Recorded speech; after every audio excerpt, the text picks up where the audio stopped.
asalaamualeykum mbokku Sénégal yi ñuy déglu asalaamualeykum mbokku taskatu xibaar yi ñu leen di gërëm ci wuyu si bi ngeen ñu wuyu si fii àddina bi tollu ci ay jafe-jafe dafa am lu Sénégal tal dafa am lu président de la République ak ñi ànd ak moom di liggéey tal ak lu ñu talul dafa am lu réew mi àttan ak lu mu àttanu li xew ci àddina bi ñu génnee ci ñaari ati mbas te jeexagul guerru Ukraine fu nekk di màbb njëg yi di yokk fu nekk ci àddina bi ay réew yoo xam ni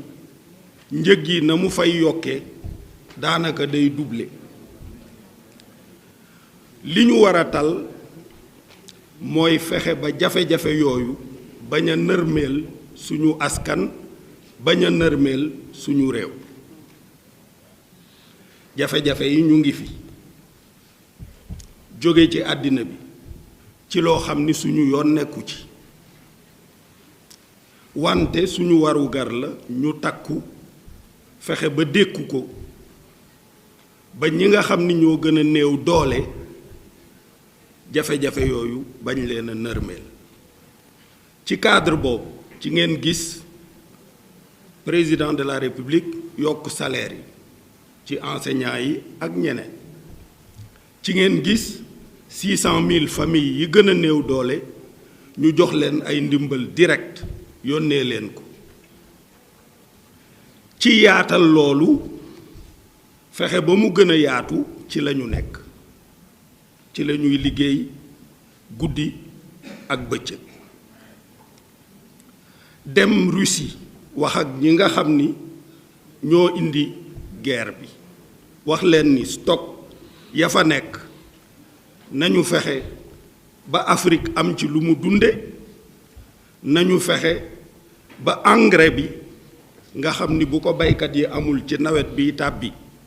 jafe-jafe yi dana gën a tar ñu fexe ba libérer ko pour mu mën a egsi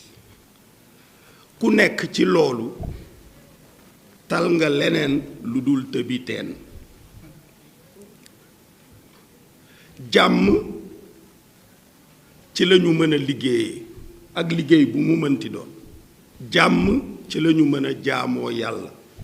ak xeetu jaamu yàlla bu mu mën a doon jàmm jooju nag bokkul ci sàmm ko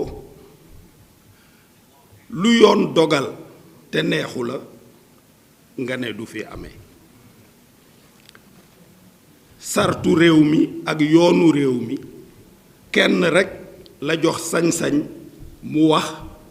kuy bokk ci élection ak ku ci dul bokk muy conseil constitutionnel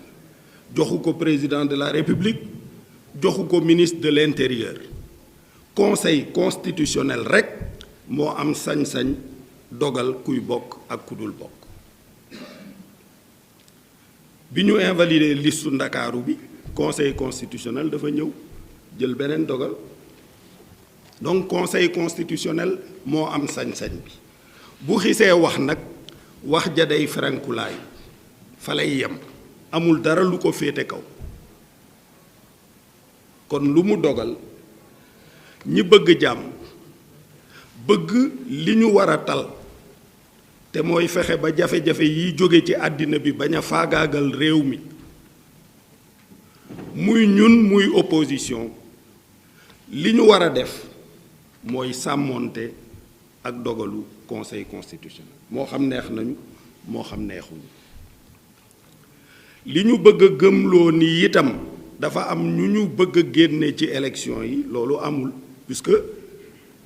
coalition Yewwi am na liste nationale dadul titulaire yi mais yaakaar naa ni ñu respecté seeni titulaire noonu la ñu joxe cër seeni suppléant bu leen askan bi bëggee voteel député yi mën naa bàyyi ko ci seen liste boobu donc loolu jarul yëkkati fitna jarul dajaloo pour indi fitna puisque bu fekkente ne nit am na possibilité lu ko neexul ci li yoon dogal mu dajale dooley boppam faje ko société amatul état de droit amatul état amatul bu ñu demee ba nit sañ li yoon dogal mu teg ko fee wut doole ak pexey boppam yu mu faje li mu bëgg état amatul société amatul liggéey amatul ku man sa moroom duma mooy taxaw responsabilité état nag responsabilité président de la république bi ci jiitu mooy kaaraange mooy sàmm nit ñi ak seeni am-am ak seeni moomeel c'est ça la responsabilité première de l'État et du président de la République donc jàmm jooju ñépp a ci war a liggéey opposition bi pouvoir bi sëriñ yi ñaan population bi gën a takku état bi gën a góorgóorlu ci pexe yi muy wut pour yokk am-amu waa réew mi ak wàññi njëg yi loolu ci la ñépp war a mobiliser wu te ci la ñu woo ñépp li ci des nag mooy élection suñu sartu réew moo ko tëral ay yoon yu mu war a jaar bu egsee ku nekk am nga sañ-sañu tànn donc loolu daal mooy li ma ci bëggoon a dolli di sant ñépp di gërëm ñépp la décision du Conseil constitutionnel met fin et de façon définitive au débat sur les listes admises à participer aux élections législatives du 31 juillet 2022. Personne n'a le droit de prolonger ce débat sous d'autres formes. Les universitaires, les historiens, les intellectuels ont le loisir de poursuivre le débat, de commenter les décisions et les arrêts du Conseil constitutionnel. Ça, c'est de l'histoire, c'est de l'enseignement. Mais nous, acteurs politiques, une fois que le Conseil constitutionnel a rendu sa décision, nous sommes tenus de nous y soumettre. À défaut de quoi,